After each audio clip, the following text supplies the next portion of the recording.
चीन में हो रहे एससीओ समिट से जुड़ी इस वक्त की एक बड़ी खबर है। रक्षा मंत्री राजनाथ सिंह ने एससीओ घोषणा पत्र पर दस्तखत करने से इनकार कर दिया। My God! इस जॉइंट स्टेटमेंट में कुछ ऐसा लिखा था जो रक्षा मंत्री राजनाथ सिंह को पसंद नहीं आया। उन्होंने साइन नहीं किया और पेन नीचे रख दिया। पहलगांव का जिक्र नहीं है। तो जब इस चीज पर नजर पड़ी माने राजनाथ सिंह जी के, तो उन्होंने कहा कि हम साइन नहीं करने जा रहे, we are not going to sign this.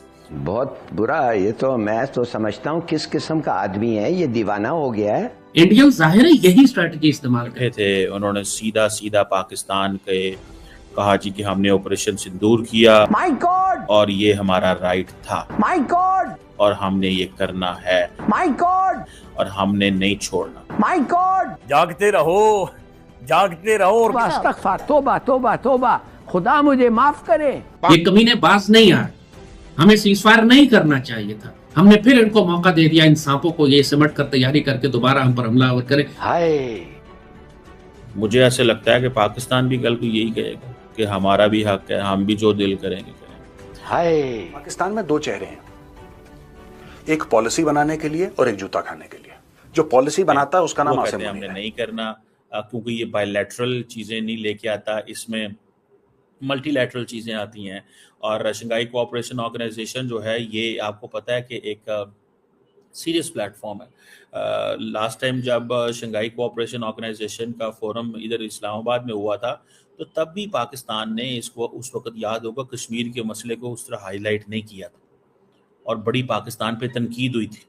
आपको पता है पाकिस्तान में बड़ी तनकीद हुई थी और हमने इसकी बड़ी रैशनल और लॉजिक तैयार करने की कोशिश की थी कि जनाब इसकी वजह जो है वो ये है कि ये जो फोरम है ये मल्टीलैटरल इश्यूज का है। Terrorism as a whole discuss किया जा सकता है, लेकिन ये नहीं कहा जा सकता कि जनाब टेररिज्म जो है वो पाकिस्तान करा रहा है, इंडिया करा रहा है। इस तरह की चीज़ें नहीं हो सकती। तो मेरा ख्याल है कि भारत को इन चीज़ों को थोड़ा सा वो जिसे कहते हैं ना, पाकिस्तान और चाइना जो है वो, क्योंकि एक वो जिसे कहते हैं ना कंसेंसस तो चाहिए होता है, तो मेरा ख्याल है वो कंसेंसस पैदा नहीं हो सका और भारत चाहता है कि नहीं, मेरी मर्जी से चीज़ें हों। भारत, क्योंकि आपको पता है, देखें भारत बड़ा मुल्क है, डिक्टेट करने की कोशिश करता है। आपको पता है सार्क क्यों डिसफंक्शनल हुआ?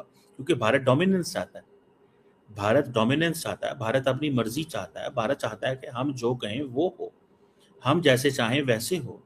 तो ये चीज़ें जो है ना, ये थोड़ी सी फिर लोगों को बुरी लगती हैं। लोग इन चीज़ों को पसंद नहीं करते। लोग समझते हैं कि शायद ये एक वो जिसे कहते हैं ना, ये एक ऐसी चीज़ है जिसको नहीं होना चाहिए।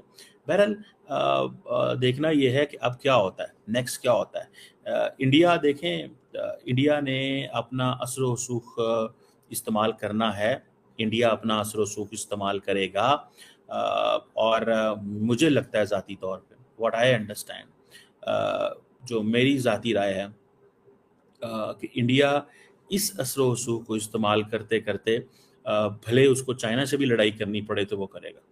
ये मैं आपको मैं जिसे वो कहते हैं ना, पते से बता सकता हूँ कि इस असर व रसूख को इस्तेमाल करने के लिए भले चाइना से भी लड़ाई लड़नी पड़े, जिस मुल्क से भी लड़ाई लड़नी पड़े लड़ेगा, क्योंकि इंडिया अफोर्ड नहीं कर सकता जी। इंडिया बिल्कुल अफोर्ड नहीं कर सकता कि वो लार्जली इग्नोर करे पाकिस्तान को। अब देखिए ना, प्राइम मिनिस्टर मोदी हों या राजनाथ सिंह साहब हों या डोवल साहब तो खैर बोलते नहीं हैं, या कोई भी इंडिया का डेलीगेट